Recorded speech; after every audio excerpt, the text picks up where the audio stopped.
Ponni upcoming எபிசோடில் இங்கே பொன்னி எந்த தப்புமே பண்ணலங்கிறத அந்த கஸ்டமருடைய வீட்டுக்கார் ஒரு வழியாக சொல்லி புரிய வச்சுட்டாரு. அதனால் போலீஸும் பரவாயில்லையே, இப்படியாப்பட்ட ஒரு நல்ல பொண்ணை நீங்கள் வேலைக்கு எடுத்துருக்கீங்க, அதனால் உங்களுக்கு இனிமேல் எந்த பிரச்சனையும் இருக்காதுமா, எங்களையும் தப்பாக நினச்சிக்காதீங்க, மன்னிச்சிருங்கன்னு சொல்லிட்டு போலீஸ் அங்கேருந்து கிளம்பிடுறாங்க. அந்த கஸ்டமரும் என்னை மன்னிச்சிருமா, நான் ரிங்கை காணுங்கிற ஒரு ஆவேசத்தில் ஏதோ பேசிட்டேன், என்னை மன்னிச்சுக்கோமான்னு சொல்லிட்டு அவங்களும் அங்கேருந்து கிளம்பிடுறாங்க. அதுக்கப்புறமா அங்கே இருக்கிற ஸ்டாஃப் எல்லாருமே பயந்துகிட்டு இருக்காங்க. ஏன்னா மேடம் கண்டிப்பாக பொன்னியை பயங்கரமாக கோவப்பட போகிறாங்க அப்படின்னு.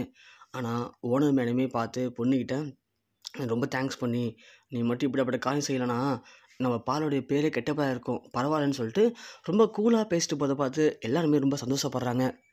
இப்படி எல்லாத்தையுமே நல்லபடியாக முடிச்சுட்டு பொன்னி வீட்டுக்கும் போயிடுறாங்க. பொன்னி வீட்டுக்கு போயிட்டு அடுத்த நாள் காலைல வேலைக்கு வரும்போது அங்கே ஒரு சின்ன பிரச்சனை வருது. அதாவது பொன்னி மணி ஆச்சுன்னு சொல்லி கிளம்பி வேகமாக வரும்போது இடிச்சுக்க பார்க்குறாங்க.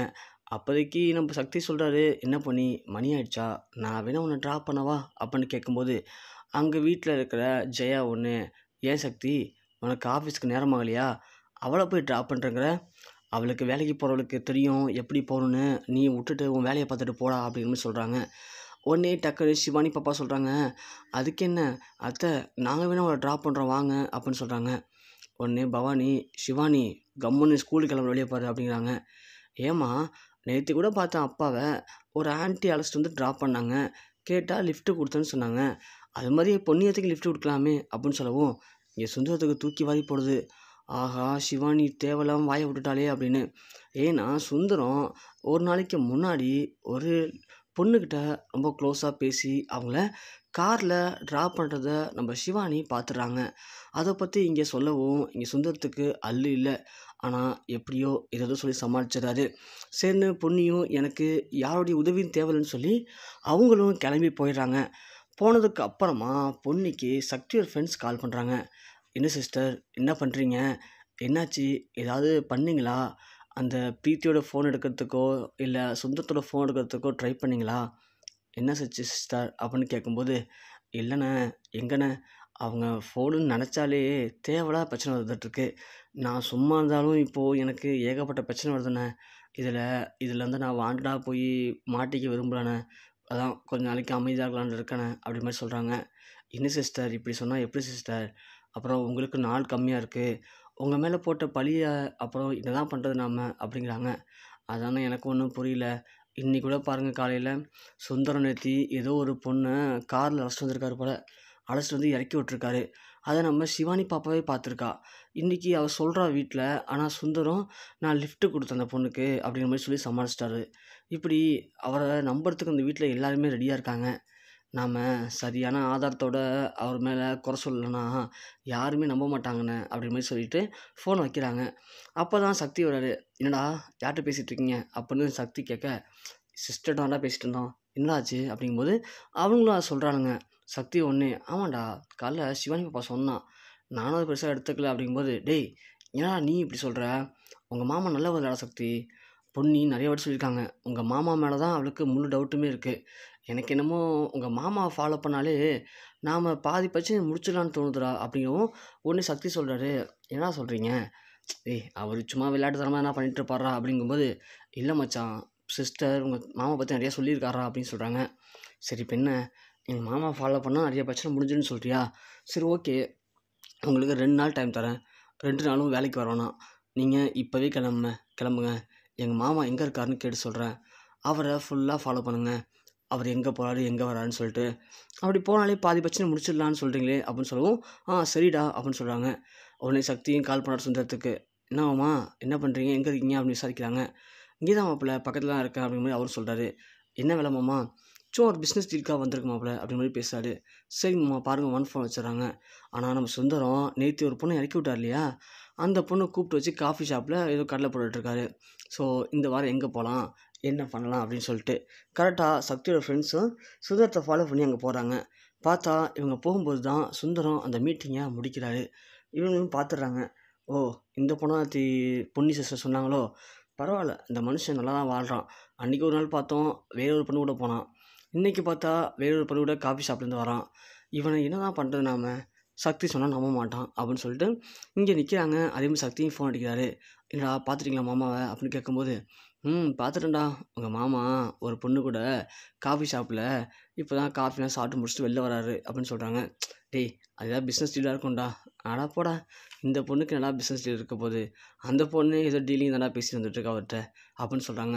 சரி சரி பாருங்கள் பார்த்துப்போம் அப்படின்னு சொல்லிட்டு ஃபோன் வச்சிடறான் சக்தி. இங்கே சுந்தரம் பேசிகிட்டு இருக்கும்போது அவருக்கு ஒரு ஃபோன் வருது. ஃபோன் வந்த உடனே சரி சரி ஓகே ஓகே அப்படின்னு சொல்லிட்டு நீ இப்போது நாளைக்கு மீட் பண்ணலான்னு சொல்லிட்டு சுந்தரம் கார் கிளம்பி ரொம்ப வேகமாக போகிறாரு. பார்த்தா போய் ஒரு மெடிக்கல் ஷாப்பில் வண்டியை நிப்பாட்டுறாரு.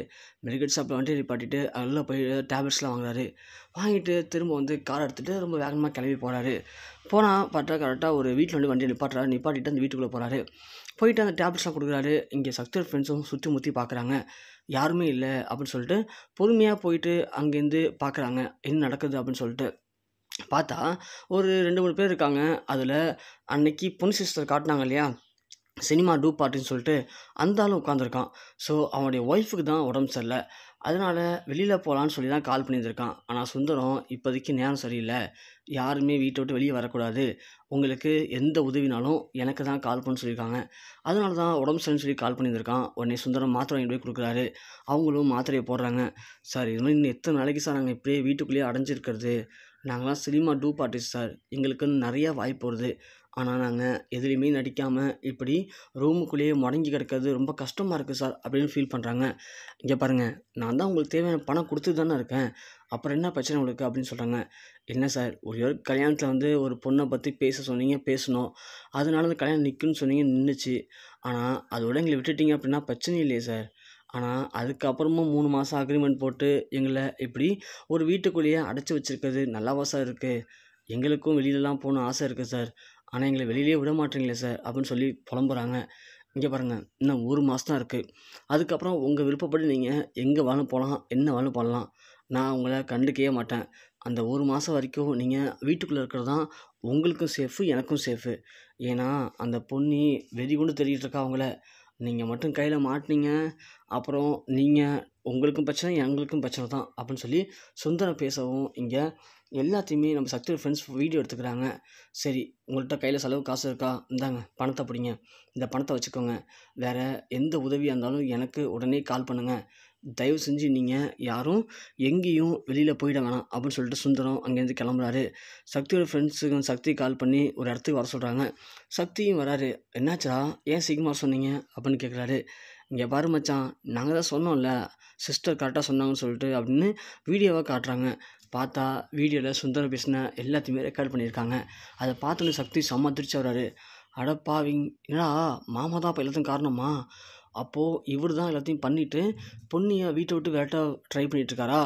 எதுக்காக இவருக்கு இப்படியாப்பட்ட ஒரு கேவலமான புத்தின்னு தெரியலையடா. சரி ஓகே, நான் வரேன், எடுத்துகிட்டு இப்போவே வீட்டுக்கு போகிறேன். வீட்டுக்கு போயிட்டு பொன்னியை தப்பான்னு சொல்லி என்னென்ன பேச்சு பேசிகிட்டு இருக்காங்க எங்கள் அம்மாவும் எங்கள் அக்காவும். அவங்க மூஞ்செல்லாம் கடியை பூசணும்னா கண்டிப்பாக இந்த ஒரு வீடியோ போதும். இந்த வீடியோ வச்சு பொன்னி யாருங்கிறத நிரூபிக்கிறேன், அதோட சுந்தர மாமா யாருங்கிறத நிரூபித்து அவருடைய ஆட்டத்துக்கு முதல்ல ஒரு முடிவு கட்டிட்டு வரேன்டா அப்படின்னு சொல்கிறாங்க. ஆனால் அதுக்கு சக்தியோட ஃப்ரெண்ட்ஸ் சொல்கிறாங்க, இரு மச்சான் அவசரப்படாதடா, இதை மட்டும் காட்டினா போதாது, நாம் இப்போது அந்த சினிமா டூப்பார்ட்ஸ் இருக்காங்க பார்த்தியா, அவங்க வீட்டுக்கே போவோம்டா. அவங்க வீட்டுக்கே போயிட்டு உங்களை எதுக்காக பண்ண சொன்னார், ஏன் பண்ண சொன்னார் அப்படிங்கிற டீட்டெயில்ஸ்லாம் ஓரளவுக்கு கேட்டு தெரிஞ்சுப்போம்டா. தெரிஞ்சுக்கிட்டு அவங்கள நம்ம கஸ்டடிக்கு மாற்றிடுவோம். ஏன்னா திடீர்னு உங்கள் மாமா உள்ளே போந்து ஆட்டத்தை கலைக்கவும் வாய்ப்பு இருக்குடா. அதனால் நாம் மிஸ் பண்ணிடக்கூடாது. இந்த வாட்டி மிஸ் பண்ணிட்டோம், கண்டிப்பாக அப்புறம் உங்கள் மாமாவை கையும் களமாக பிடிக்கவே முடியாது. உங்கள் மாமா ஒன்றும் சாதாரண ஆள் சக்தி, உங்கள் மாமா பெரிய கிரிமினல்டா, நல்லாவே தெரியுது. அதனால் நம்ம போயிட்டு ஃபஸ்ட்டு அந்த ஆட்களை அங்கேருந்து அப்புறப்படுத்துவோம், நம்ம கஸ்டடியில் வச்சுப்போம். அதுக்கப்புறமா அவங்கள்ட்ட எல்லாத்தையும் கேட்டு தெரிஞ்சுக்கிட்டு அதுக்கப்புறமா உண்மையை பக்காவாக கொண்டு போய் உங்கள் வீட்டில் சேர்ப்போம். அப்போ தான் உங்கள் வீட்டில் இருக்கவங்க நம்புவாங்க அப்படின்னு சக்தியோட ஃப்ரெண்ட்ஸ் சொல்லவும் சக்திக்கு அப்போ தான் புரியுது. ரைட்டு தான்டா, எப்படி எங்கள் மாமா ஏதாவது ஒன்று பண்ணி காரியத்தை கெடுத்துருவார் தான், நீங்கள் சொல்கிறது புரியுது, சரி வாங்க போகும்னு சொல்லிட்டு சக்தியோட ஃப்ரெண்ட்ஸை அழைச்சிக்கிட்டு அவங்க வீட்டுக்கு கிளம்புறாங்க. ஸோ அவங்கள தன் பக்கம் கையகப்படுத்தி அது மூலயமா சுந்தரத்தோடைய உண்மையான முகத்தை வெளிக்கொண்டு வந்து பொன்னி யாருங்கிறத நிரூபித்து பொன்னி கூட சக்தி சீக்கிரமே சேர்ந்து வாங்கணும்னு யாரெல்லாம் ஆசைப்படுறீங்களோ அவங்களாம் மறக்காமல் இந்த வீடியோவுக்கு ஒரு லைக் பண்ணி தெரியப்படுத்துங்க.